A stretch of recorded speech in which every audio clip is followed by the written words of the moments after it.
ክሪስታል ፓላስ ማንቸስተር ሲቲ ነጥብ ያስጥላል ተብሎ ሲጠበቅ ፓላሶች ግን የሴዶ ማርሻል ሙድ አራምደዋል። ለይዜ የተነጋገርነውን 10 ሚሊዮን ክፍያ አርሰናል ቀድሞ ካልከፈለን እንደውም አንወዳደርም በሚመስል መልኩ ጨዋታው ላይ ምንም የረባ እንቅስቃሴ ሳያደርጉ በሲቲ ዶሚኔት ተደርገው 3-0 በሆነ ውጤት ተሸንፈዋል። ጨዋታው ላይ ጋርዲዮላ ታክቲካል ትዊክ እና ፎርሜሽን ለውጥ አድርጎ ነበር የገባው። ኪ የሚባሉ ተጫዋቾችንም አሳርፎ ነበረ። ሃላንድ፣ ቼርኪ እና ዶኩን የመሳሰሉ ተጫዋቾች ቴስት ውስጥ አልተካተቱም ነበረ። በጨዋታው ፊል ፎደን አስገራሚ እንቅስቃሴ ነበር ሲያደርግ የነበረው። የመጀመሪያውን ጎል ሴሜኒዮ ሲያስቆጥር ፊል ፎደን ኖ ሉክ ባክ ሂል አሲስት ነበረ ለሴሜኒዮ በሚገርም ሁኔታ ማድረግ የቻለው። ሁለተኛውንም ጎል ለማርሙሽ በሚገርም ሁኔታ ነበር የሰጠው። ፊል ፎደን ፈርስት ሃፍ ብቻ 5 ቻንሶችን ክሬት ማድረግ ችሎ ነበረ። በዚህ ሲዝን ፊል ፎደን አንድ ያላስተዋልኩትና የገረመኝ ስታት 12 የግብ ተሳትፎች ፕሪሚየር ሊጉ ላይ ብቻ ማድረግ ችሏል። ሌላው ጨዋታው ላይ ተቀይሮ ገብቶ አሲስት ማድረግ የቻለው ራያን ቼርኪ በፕሪሚየር ሊጉ በአሲስት የሚበለጠው በብሩኖ ፈርናንዴዝ ብቻ ነው። ቼርኪ 12ኛ አሲስቱ ላይ መድረስ ችሏል ማለት ነው። ሳቪኒዮ ላስቆጠራት ጎል አሲስት ያደረገው ራያን ቼርኪ ነበረ። አሁን ላይ ሲቲዝኖቹ በጎል ከገነርስ በአንድ ይበልጣሉ፣ በነጥብ ደግሞ በ2 ብቻ ነው የሚለያዩት። ቀጣዩን ጨዋታ አርሰናል ከበርንሌ የሚያደርግ ይሆናል። ማንቸስተር ሲቲ ደግሞ ከቦርንማውዝ የሚጫወት ይሆናል። ሲቲ አሸንፏል። ክሪስታል ፓላሶች አሁን ከኛ ጋር ተጫወቱ ብትባሉ እንደዚህ ትጫወታላችሁ? ምን አይነት የተጣለ ቲም ነው እንዴ? 3-0 + 3-0 መሸነፍ ብቻ አይደለም ሲቀልዱባቸው ሙሉ ጨዋታውን ሲቲ እኮ በማይታወቁ ሰዎች እኮ ነው የገባው። በቤንች ኤት ኑሪን ሌፍት ዊንግ ላይ ምናምን እያስጀመረ እኮ ነው የገባላችሁ። እንዴት አባታችሁ ነው የማትችሉት? ፎደን ተረከዛ ሲቲ ያደርግባል።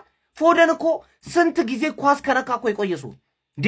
ኳስ እኮ የሚባል ነገር ጠፍቶበታል። አቋሙ በታች የሆነ ሰውዬ እኮ ነው። ፎደን 2 አሲስት ያደርጋል። ማርሙሽ እንደዛ ተሽከርክሮ እስኪያገባ ድረስ ያ ሁላ ስፔስ እንዴ! ሰከንድ አፍ ላይ በዛ ልክ እንደዚህ ስኪል እየሰሩባችሁ ጭንቅላታችሁ ላይ ሲቀልዱ መጫወት ምን ማለት ነው? እኔ እርግጠኛ ሆኜ የምነግራችሁ የመጨረሻ ሳምንት ላይ ይሄ ቲም ይወግምብናል። እኛ ግግም ብሎ ነው የሚጫወቱት። እርግጠኛ ሆኜ ሲቲ እንደዚህ ይቀልዳል 3-0 በእነዚህ በቤንች ተጫዋቾች። አረ የማይመስል ነገር ማየት አልፈልግም። የመጨረሻ አችሉም ፓላሶች፣ እግዚአብሔር እናንተ መውረድ ነው ያለባችሁ። አሳያችኋለሁ። የመጨረሻ ሳምንት ደግሞ ምን አይነት የተጣሉ ቲሞች ናቸው። በእናትህ 3-0 ይሸነፋል። 3-0 ጋርዲዮላ ካለ በሰማይ መንገድ አለ። ወያላ ቋጥረህ ዛሬ ዋንጫውን ልትበላ ላ ጋርዲዮላ እያለ ፕሪሚየር ሊጉን ልትበላ ላ እስካሁን አመሸ እንዴ ወያላ ላ ነጋቲላ የፔፕ ኤክስፐሪመንት ሰርቷል። ሃላንድን አስቀምጦ ማርሙሽን አስጀምሮ 3-0 አሸንፏል። 3 ነጥብ ወስዷል። አሁን 2 ጨዋታ ቀርቷል። ፕሪሚየር ሊግ ነጥቡ 2 ነው ልዩነቱ። ቀጣዮቹ መርሃ ግብሮች እጅግ ወሳኝ ናቸው። እናንተ ምን ታስባላችሁ? ሀሳብ አስተያየታችሁን ስጡን። ስለ ጨዋታው ብዙም አይወራም። ኦልሞስት የሲቲ ዶሚናንስ በግልጽ የታየበት ከጨዋታው በፊት ግላስነር እኔ አርሰናልን አሸነፍ ሲቲን አሸነፍ የተለየ ክፍያ አይከፈለኝም ያሉ ነው የሚመስለው። ሮቴሽን የተጠቀሙት እና ዳማዋርተን ተቀይሮ ነው የገቡት። እስማኤል አሳር አይነት ጮች ተቀይረው ነው ያገቡትና በቃ ብቻ ተፍታተው ጨዋታው 3-0 አልቋል። እናንተም ታስባላችሁ? ፎሌክሽን ማድረግ አይደርስ ይመቻችሁ። አንተ ወንድ ሴት የመሰልክ ሰውዬ ሙድ ያስክብና በሜዳችን ዋንጫው እንዳናረጋግጥ ሙድ ያስክብና።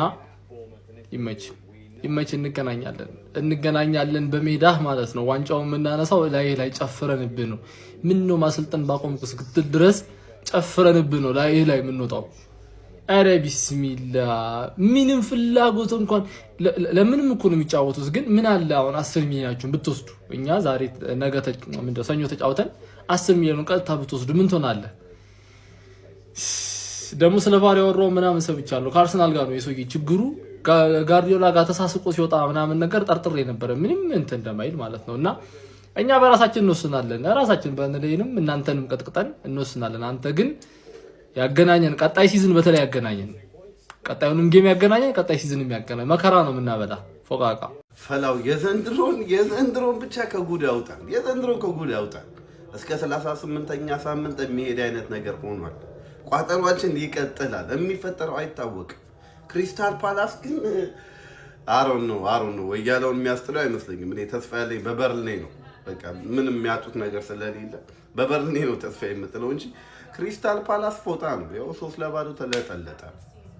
አይፈላው ሙሉ አመት ቋጥሬ ሙሉ አመት አረስኪ ውለታ መልስ በእናት 30,000 ሰው የሚይዝ ኮንሰርት እያዘጋጁልን ያሉት እና አስጌዴ እንዳሾ ምናምን ነፃ ሜዳ አረ ከጉዳውታል።